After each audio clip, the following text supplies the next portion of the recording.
Station, this is Houston. Are you ready for the event? Houston Station, we are ready for the event. CBS News, this is Mission Control Houston. Please call station for a voice check. Station, this is Bill Harwood, CBS News. How do you hear me? Bill, this is the International Space Station. We have you loud and clear. Hey, it's great to chat with you guys again. I really appreciate the time. I'm going to jump right in since I don't have much of that time. I'm still a little bit interested in learning more about the ride uphill and in orbit on the Crew Dragon. And one question I had is, how loud was it during first and second stage? You said before launch you thought it'd be louder than shuttle. I'm just wondering how it actually was. I would say it's probably on par with shuttle from a volume standpoint. I think, what the sensations that we felt were just different than shuttle. I think we said this before. The first stage was smoother than obviously the shuttle first stage with the solid rocket boosters, and then second stage we got a little bit more of a vibration and a little bit more of a rumble, like driving fast on a gravel road. But noise-wise, we could talk to each other very easily. Of course, we were Vox at that point, and we have fitted earpieces that we wear inside our helmets, so that all worked pretty well. But as far as noise goes, it wasn't any louder than I think any of the shuttle flights were. Did it feel as fast off the pad as the shuttles did with those solids? Was the sense of acceleration the same, or was it different? I think it was definitely on par. It's just, unfortunately, it was eight and a half years for me and a little bit longer for Bob, so it's a little bit hard with that seat of the pants feel. But I would say it was definitely on par. We got out of there pretty quickly. And a related question on sound, how are the Dracos in orbit from a sound standpoint? I mean, could you sleep through Draco firings? Did you need earplugs? Just wondering how that compared to RC jet firing on the shuttle. As you know, Bill, the shuttle had a range of different thrusters, from the small vernier thrusters to the larger RCS jets, then to the ohms, and then, of course, the engines we used for ascent. And so it was quite a bit louder than the vernier jets, the small jets on the space shuttle. The space shuttle with its large vehicle and those small jets just didn't make much sound at all. They were almost unnoticeable at times for the Vern jets. But when Dragon is firing thrusters to accomplish a burn, one that changes our orbit and moves us towards space station, or when it brings us back home, that's definitely a burn that will be a little bit tricky to sleep through, I think, from our perspective. The small attitude firings, those were small, and Doug and I both did manage to sleep through those. That's interesting. Let me look ahead to splashdown for a minute.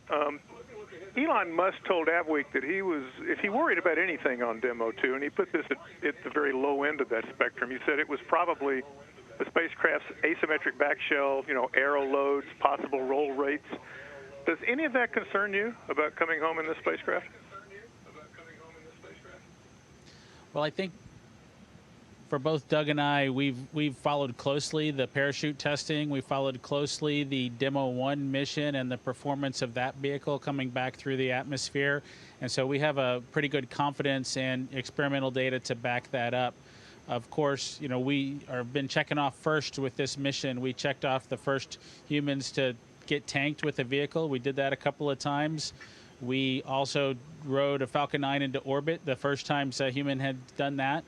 And I think when we come back for splashdown, it's going to be the first time. So I think Doug and I both have a good sense of awareness of whenever there's a first time, we'll pay extra close attention.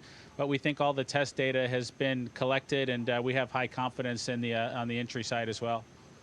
And speaking of splashdown, I've seen numbers that suggest you really need calm seas and light winds for your ship, and that the constraints won't be so tight for downstream missions.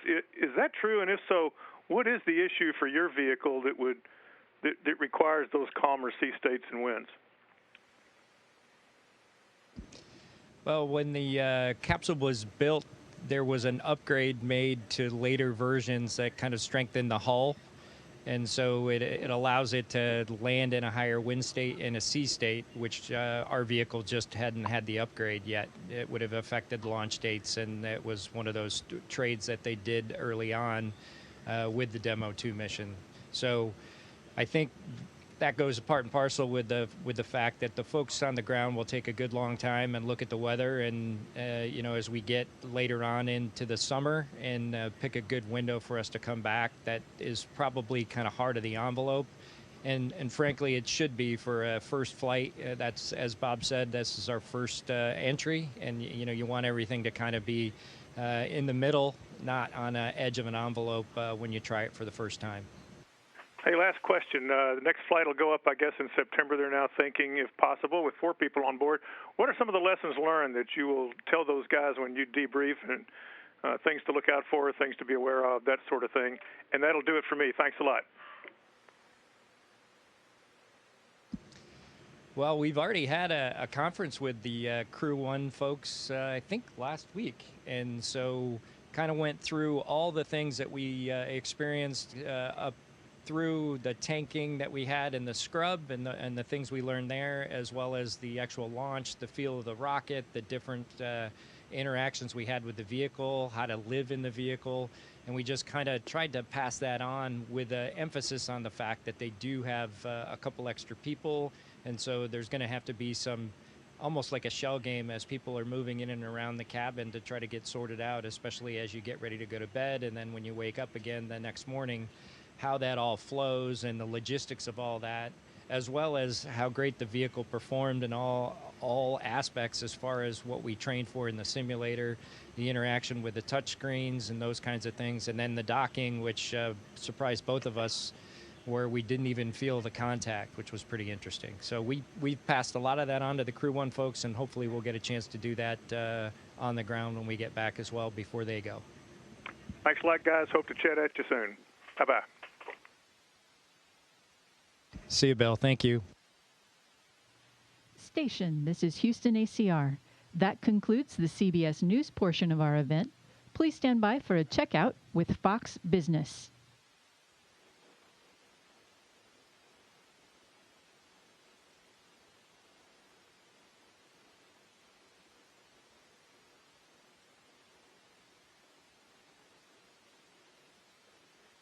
Station, this is Neil Cavuto with Fox. How do you hear me? It's the International Space Station. We have you loud and clear.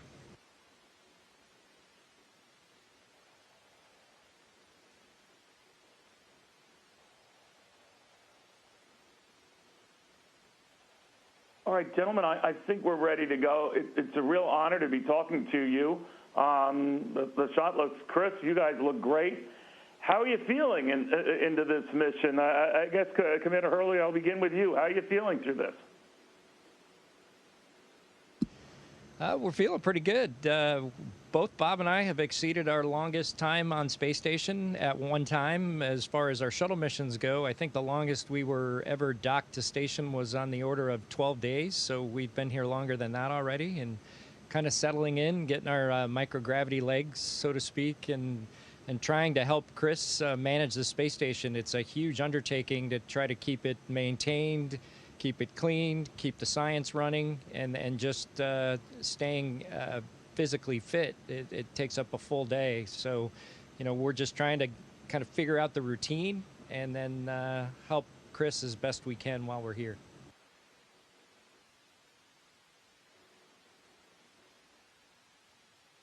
All right, I assume you're talking about your colleague, Chris Cassidy, the 2 other cosmonauts on board. That's 5 people on board. It's a big place. Commander Behnken, how are you getting used to that? Well, I think we're getting pretty well used to it. Our previous experience, we had full shuttle crews on each of our first flights, and then, of course, Doug's second flight was a little bit smaller, but still came to a fully populated space station, so still had 10 people on board. So from our perspective, it's actually kind of a sparsely populated as far as space stations go compared to our previous experience. They're able to deconflict things pretty well, so we can do our task in different modules, so we're not right on top of each other for the science activities or stowage activities or even the EVA preparations. We're able to spread out pretty well to accomplish those things. So we've got plenty of room up here.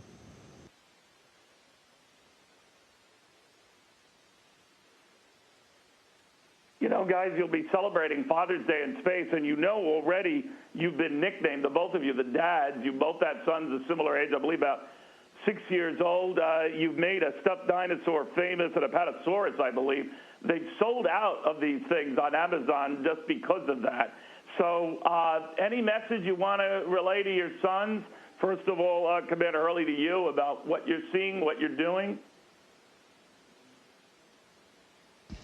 Well, it's actually really nice up here. We get once a week, we get a private family conference that's video, so it's pretty nice to be able to share the experience, albeit my wife spent 6 months up here in 2013, so our son has a pretty good idea of what it's like, but he really enjoys seeing all the different modules, and you can float around and kind of show your family what's going on. We also have an IP phone, so we can call home whenever we get an available moment. So it's pretty nice to stay connected, much better than it was when I was in the military and deployed. But it is special. Father's Days are always special, just like Mother's Days are. And you know, you would really like to spend it with your family, and I'm sure they want to spend it with us. But we will wish them all the best to have a little Father's Day celebration with their fathers 250 miles up orbiting the planet, and that we love them very much, and hopefully we'll spend the next Father's Day with them.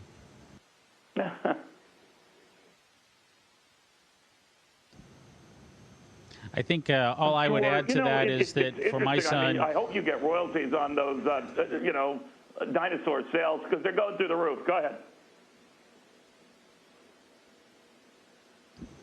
I was just going to add that all I would add for my son is that I hope he can be on extra good behavior to make mommy's job easier while I'm out of town. You know, it takes a family to raise a child, and I'm not doing my part as much right now while I'm in orbit. And so I'm thankful for my wife for accomplishing that while I'm gone. And my son, 6 years old, has got to do his part as well. So that's the message I always remind him of.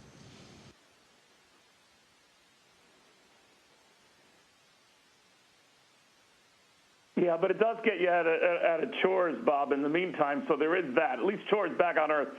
You know, I've heard that they're looking at an August return for both of you guys. Right now, there are going to be some spacewalks in between, I understand. That's a long time, and it will obviously break the records that you both have had in space yourselves. Are you ready for that? Doug, to you first on that.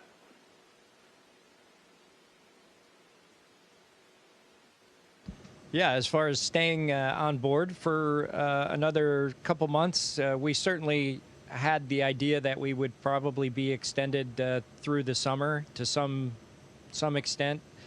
And as we accomplished the launch, and that was the first thing that had to go into the decision tree as far as just, you know, making that choice as to when we come back. The International Space Station has a lot of things that need to be done up here, and we're able to help with that. As you mentioned, with some spacewalks, we're going to do at least 2 starting next week. Bob and Chris will go outside and replace some aging batteries on the starboard side of the space station. And so I think it's great that we can contribute to the mission up here, as well as continue to get time in orbit for Dragon, which I also believe is important, since the next crew coming up here will likely be up here a full duration flight, closer to 6 months. So anything we can do to get time on Dragon helps the next crews, just to give them the idea that the vehicle can handle a long time in space.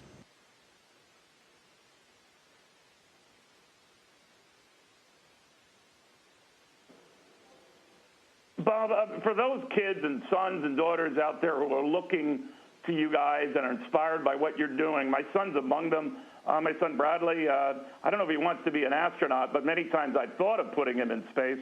And I'm just wondering advice you might have for kids all over the world who are watching you and seeing what you're doing and seeing the pride you brought back to the country. What would you tell them?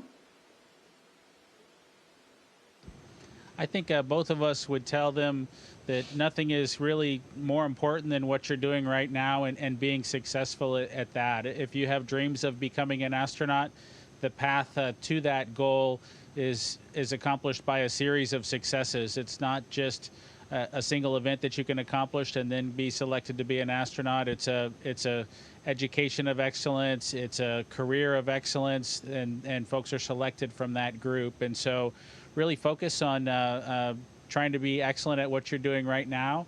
And of course, education is a critical piece of that. And so both Doug and I know, can look back at our younger years and find things in science or mathematics that inspired us to continue our educations, inspired us to go into engineering fields, and inspired us to eventually go into the military to fly or work on airplanes, and then on to be astronauts. And so I'd say search for that inspiration and just be excellent at it. For me, it was the early NASA planetary missions where Voyager was reaching out and photographing a new planet. It seemed like every time the World Book Encyclopedia upgrade came in, the World Book came in, I'd get a new series of number of planet updates or number of moon updates around different planets. And so that really was my inspiration, and find that inspiration and then strive for excellence. Station, this is Houston ACR. That concludes the Fox Business portion of our event. Please stand by for a checkout from CNN Business.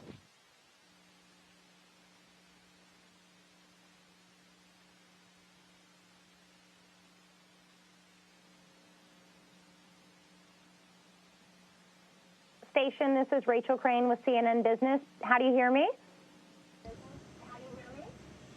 Rachel, this is your International Space Station. We have you loud and clear. Good morning. Morning, Bob, Doug, and Dino Tremor. Thank you so much for joining us today. Doug, I want to start off with you. It's been a couple weeks now since the amazing historic launch. What surprised you the most about the journey? I think just in general, the biggest surprise probably for both of us was just how different the rocket felt than what we had experienced with shuttle. I mean, we expected some of that to be different just because it was a liquid-fueled rocket and the shuttle had solid rocket boosters, so that was going to be different. Thrust to weight was somewhat different. The size was drastically different, but it really did surprise us how different the ride was, and but it certainly was a great ride. It was just different, very exciting, and totally removed from our shuttle experience as far as what it felt like. So all in all, I would say that was the first big highlight, and then the second one was getting to space station and seeing 3 smiling faces when we came through the hatch. It was just great to see those guys, and I think they were happy to see us, to get a little change of scenery on board station and a little bit more help.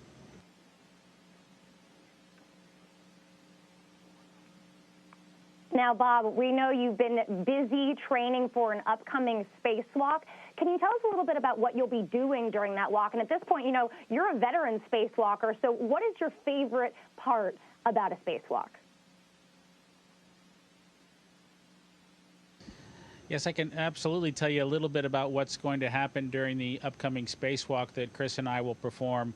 And it'll take a team to get us out the door, so we'll get some help from our cosmonaut friends and Doug to get us suited up, and then Doug will support the operation using the station's robotic arm, and we'll be changing out all of the batteries on one of the channels on the space station. So when the space station is in the sun, it's collecting energy, and it needs to store that for when it's in the dark. And so those batteries, as they're cycled time and time again, they wear down and need to be replaced. And so periodically that maintenance is required. And I think that's really the driver for trying to use us, the Demo 2 crew, to execute this spacewalk, is it's time to change those batteries, and they happen to be on board from a recent Japanese launch. And from my perspective, having done a few spacewalks and being a veteran, I really look forward to the views of the Earth when we get a free moment. I think each astronaut, when they go out on their first spacewalk, they're really focused on trying to get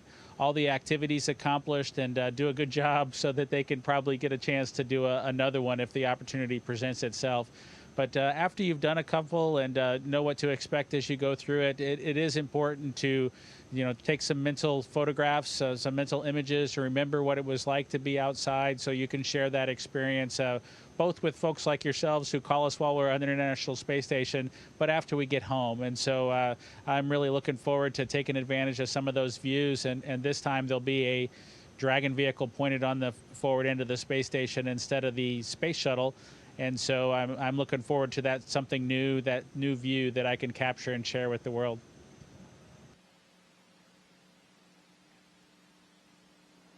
Now, this next question is for both of you, Bob and Doug. Some might say that the most dangerous part of the mission still lies ahead, the journey home. And this time, you guys won't be landing on a runway when you land back on Earth. You'll be splashing down in the ocean. What are you anticipating the ride back home to be like, and are you guys at all nervous? No, I don't think we're nervous. We watched the Demo 1 flight, the test flight, the uncrewed test flight, and the vehicle performed very well. We've seen the in-flight abort test, and the vehicle performed well again. And everything that, all the work that the folks out at SpaceX have done have gotten us to this point, and we have full confidence that the vehicle will perform just like it's supposed to.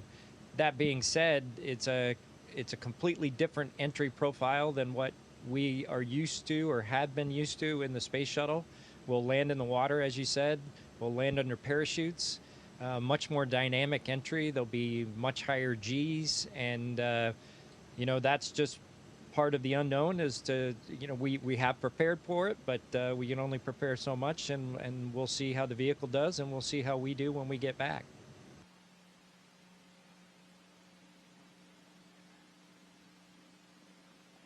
Now, NASA's ISS program manager, Kirk Shireman, is stepping down, and this comes after NASA's head of human spaceflight resigned in May.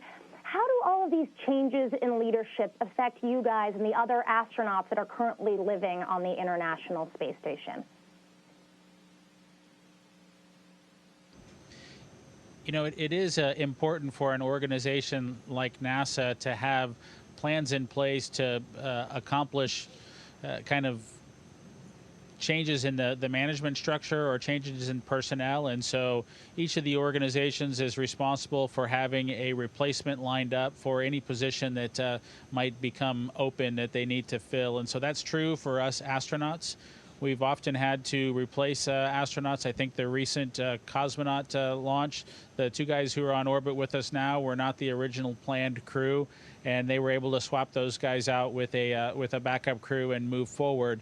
Inside an organization like NASA, we have to have the same level of capability and backup folks or additional folks who can move up to those positions as they come forward. And so I think if you look at who is replaced some of those positions, you'll see people from within moving up and stepping into those roles and just doing an excellent job. And so that's one of the strengths of an organization like NASA, is that we don't rely on a single individual to drive the entire assessment and evaluation and management effort. We use a team of individuals to do that, and if the leader needs to move, then we'll get a new leader and continue to move forward. And the team is strong enough to be able to recognize their role in assisting that new leader and coming into their own as they take over the organization.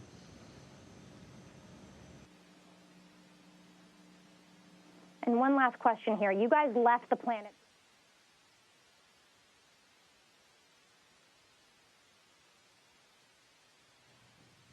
Station, this is Houston ACR. That concludes our event as we count down to 20 continuous years of humans living and working on the International Space Station.